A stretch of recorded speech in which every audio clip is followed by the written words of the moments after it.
வணக்கம் திருமாவளவன் சார். இப்படி மாட்டிக்கிங்கன்னு உங்களுக்கே தெரியல சார். மாட்டிக்கினாரு ஒருத்தர், அவரை காப்பாற்றணும் கர்த்தருன்ற மாதிரி ஆயிடுச்சு சார் உங்கள் வாழ்க்கை. பாருங்களேன், ஏதோ ஒரு பேட்டி கொடுக்குறீங்க. டிவிக்கு வந்து சிபிஐ விசாரணைக்கு கேட்டிருக்காங்கன்னு. சிபிஐ பற்றியே நீங்கள் பொறுப்பு இல்லாமல் பேசுகிறீங்க. அது வந்து ஒரு பக்கம் வந்து இது சென்ட்ரல் என்ன சொல்கிறாங்க அதை தான் செய்யும் ஒன்று. ரெண்டாவது விஜய் காப்பாற்றுக்காக பிஜேபி எடுத்த ஆயுதன்றீங்க. இவங்க டைம் எடுக்கிறதுக்காக அதை சிபிஐக்கு அப்ளை பண்ணியிருக்காங்கன்றீங்க. அப்போ சிபிஐ பற்றி உங்களுக்கு ஒரு நல்ல அபிப்பிராயம் இல்லை இல்லைங்களா? உங்கள் பேச்சில் அப்படி தான் தெரியுது. அப்போது நீங்கள் சிபிஐ கேட்டிங்களே, அப்போ நல்ல அபிப்பிராயம் இருந்துச்சா?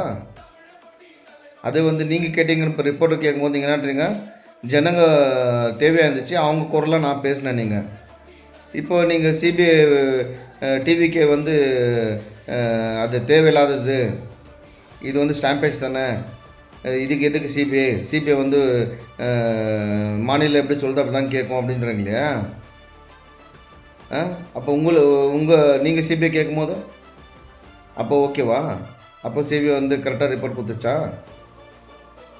அப்போ நல்ல அந்த நம்பிக்கையில் தான் நீங்கள் சிபிஐ வேணும்னு கேட்டிங்களா?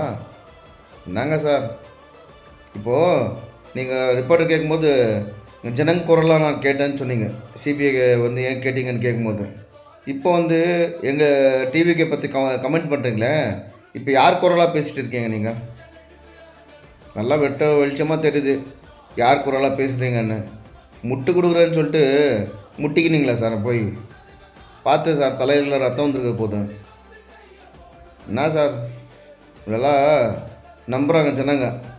உங்களுக்கு ஓட்டு போட்டு ஜெயிக்க வச்சுருக்காங்க, அவங்களுக்கும் துரோகம் பண்ணிகிட்ருக்கீங்க, தோழருக்கும் துரோகம் பண்ணிட்டுருக்கீங்க. இது நான் எப்படி எடுத்துக்குதுன்னு தெரியல எங்களுக்கு. நெக்ஸ்ட்டு பேசும்போது பார்த்து பேசுங்க சார்.